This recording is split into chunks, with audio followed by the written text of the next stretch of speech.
जय हिंद, वंदे मातरम। स्वागत है दोस्तों फिर एक बार आप ही के अपने ऑफिशियल चैनल पे, जहां पे आपको संविदा कर्मचारियों, आउटसोर्स कर्मचारियों, अस्थायी कर्मचारियों, आंगनबाड़ी बहनों, रसोइयों से संबंधित, होमगार्डों से संबंधित हर खबर सबसे पहले प्राप्त होती है। आज हम जानने वाले हैं कि जो भी हमारे अस्थायी कर्मचारी हैं उनको नियमितीकरण कब होगा, किस राज्य के अंदर किस डिपार्टमेंट के जो कर्मचारी हैं उनका नियमितीकरण किया गया है, हाई कोर्ट का क्या फैसला आया है, सुप्रीम कोर्ट का क्या फैसला है, और न्यूनतम वेतन को लेकर के आपको अभी क्या लेटेस्ट अपडेट आ रहा है, इस साल केंद्र सरकार का क्या बड़ा फैसला आया। तो सारी बड़ी खबरें हम इस वीडियो में जानने वाले हैं। वीडियो थोड़ा सा लंबा हो सकता है लेकिन आपके लिए बिल्कुल इम्पोर्टेंट वीडियो है। सारी खबरें मैं 4 खबर लेके आया हूँ, बिल्कुल सभी आपकी बिल्कुल इम्पोर्टेंट खबरें हैं, तो प्लीज़ वीडियो लास्ट तक जरूर देखिएगा। आप किस राज्य की सुविधा, अस्थायी, रसोईया, आंगनबाड़ी या होमगार्ड कर्मी हो, प्लीज़ कमेंट बॉक्स में जरूर बताएगा आपकी क्या राय है। समान कम समान वेतन मिलना चाहिए, नहीं मिलना चाहिए, क्या सुप्रीम कोर्ट और हाई कोर्ट का फैसला सरकारों को मानना चाहिए, नहीं मानना चाहिए, आप कमेंट बॉक्स में जरूर बताएगा। सबसे पहले हम चल लेते हैं, सरकार का न्यूनतम वेतन तय करने में देरी का कोई इरादा नहीं, श्रम मंत्रालय। तो जैसे कि देख सकते हो, अब अभी का लेटेस्ट अपडेट आ रहा है नई दिल्ली से है। श्रम मंत्रालय ने कहा है कि सरकार का न्यूनतम वेतन और राष्ट्रीय न्यूनतम मजदूरी तय करने में विलंब का कोई इरादा नहीं है। इस तरह की खबरें आई थी कि इस मुद्दे पर 3 साल के कार्यकाल वाले विशेषज्ञ समूह के गठन का मकसद न्यूनतम वेतन और राष्ट्रीय न्यूनतम वेतन तय करने में विलंब करना है।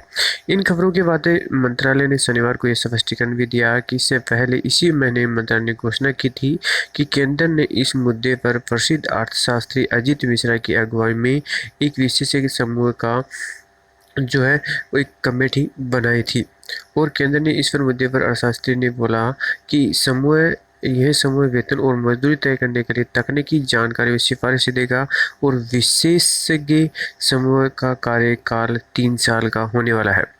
मंत्रालय ने कहा कि मीडिया के कुछ वर्गों में इस तरह की खबरें आई कि अंशधारकों का मानना है कि सरकार द्वारा न्यूनतम वेतन और राष्ट्रीय न्यूनतम मजदूरी तय करने में देरी का प्रयास है। मंत्रालय ने कहा कि हम स्पष्ट करना चाहते हैं कि सरकार की ऐसी कोई मंशा नहीं है। विशेषज्ञ समूह जल्द से जल्द सरकार को अपनी सिफारिशें सौंपने वाला है। पंजाब सरकार का बड़ा फैसला, नगर निगम की जो सुविधा स्वास्थ्य सफाई कर्मचारी हैं उनको नियमित किया जाएगा। तो एक अच्छी खबर पंजाब से आ रही है। पंजाब सरकार के राज्य के विभिन्न नगर निगमों में संविदा प्रकार ने सफाई कर्मचारी को नियमित करने का फैसला किया है, और सरकारी बयान में मुख्यमंत्री अमरिंदर सिंह की अध्यक्षता में हुई मंत्रिमंडल की ऑनलाइन बैठक में कार्मिक विभागों को निर्देश दिया गया है कि संविदा कर्मियों को नियमित करने संबंधित नए कानून के मसौदा प्रस्ताव पर तेजी से काम करें। मंत्रिमंडल ने यह भी फैसला लिया है कि नगर निगम और जरूरतों के हिसाब से संविदा और सफाई कर्मचारी और सीवर की सफाई करने वाले नियुक्त कर सकते हैं, लेकिन साथ ही मंत्रिमंडल ने स्पष्ट कर दिया कि आउटसोर्सिंग के तहत काम करने वाले ठेकेदारों के मदद से काम कर रहे सफाई कर्मचारी को नियमित नहीं किया जाएगा। और डॉक्टरों की भी सर्विस बढ़ा दी गई है। 58 साल की उम्र से पद सेवानिवृत्त होने के बाद भी 31 मार्च 2000 तक सेवाएं जारी रख सकेंगे। दूसरी खबर आ रही है उत्तर प्रदेश से, नगर निकायों के संविदा कर्मचारियों को नियमित करने की तैयारी, मांगा रिक्तियों का ब्यौरा। चुनावी साल में नगर निकायों को जल संसाधनों की सुविधा देने के वेतन में वर्क चार्ज पर काम करने वाले सब कर्मचारियों को सरकार नियमितीकरण का तोहफा दे सकती है, और इस श्रम श्रेणी में सभी कर्मचारियों को नियमित करने की तैयारी शुरू कर दी। उम्मीद है कि 2016 से लंबित नियमितीकरण के प्रकरण पर सरकार जल्द फैसला ले सकती है। फिलहाल सभी नगर निकायों में 31 दिसंबर 2001 तक नियुक्त सुविधा, दैनिक वेतन और वर्क चार्ज के कर्मचारियों का ब्यौरा मांगा गया है, और इसके बाद नगर निगम के नगर विकास विभाग इन कर्मचारियों को नियमित करने का प्रस्ताव तैयार करेगा। पिछली सरकार में ही इस श्रेणी के कर्मचारियों को नियमित करने का मुद्दा उठाया था, और इस पर तत्कालिक सपा सरकार ने 24 फरवरी 2016 को नियमितीकरण के संबंध में शासनादेश तो जारी कर दिया, लेकिन कार्रवाई आगे बढ़ पाई थी। 2017 के विधानसभा चुनाव से पहले ही सपा सरकार ने कर्मचारियों को नियमित करने संबंधी प्रकरण को निस्तारण का प्रचार भी किया था, लेकिन कुछ उसका नहीं हुआ था।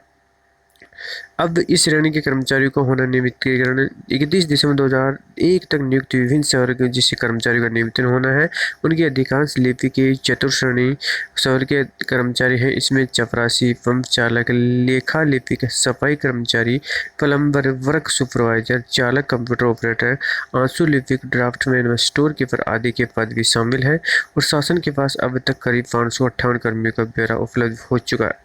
संविदा कर्मचारियों का नियमितीकरण होगा। तिवारी।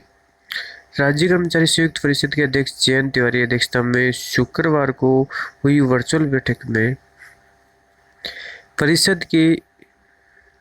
परिषद के संविदा कर्मचारियों का बोलना है कि अध्यक्ष ने कहा कि स्थानांतरण नीति वेतन की विसंगति को निराकरण संबंधित 25 सूत्रीय मांगों को पूरा करने के लिए 8 जुलाई को आंदोलन भी करेंगे।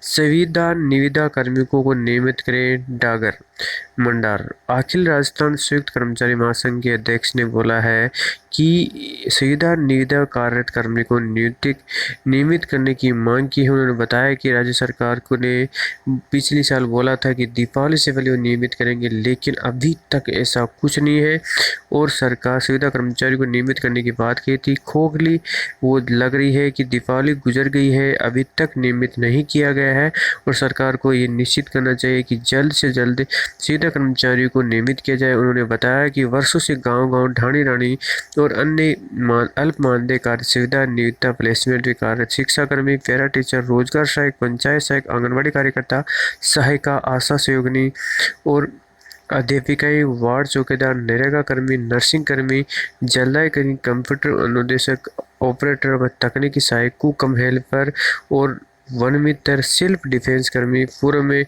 साक्षरता प्रेरक में विद्यार्थी मित्र, होमगार्ड, ड्राइवर, रसोईया, मदरसा पैरा टीचर, एम्बुलेंस कर्मचारी और जनता जल योजना और एनएचएम के और कर्मचारी और संविदा कर्मचारी और विभागों के भी हैं, उनका भी नियमितीकरण जल्द से जल्द होना चाहिए। आपकी क्या राय है प्लीज कमेंट बॉक्स में जरूर बताइएगा।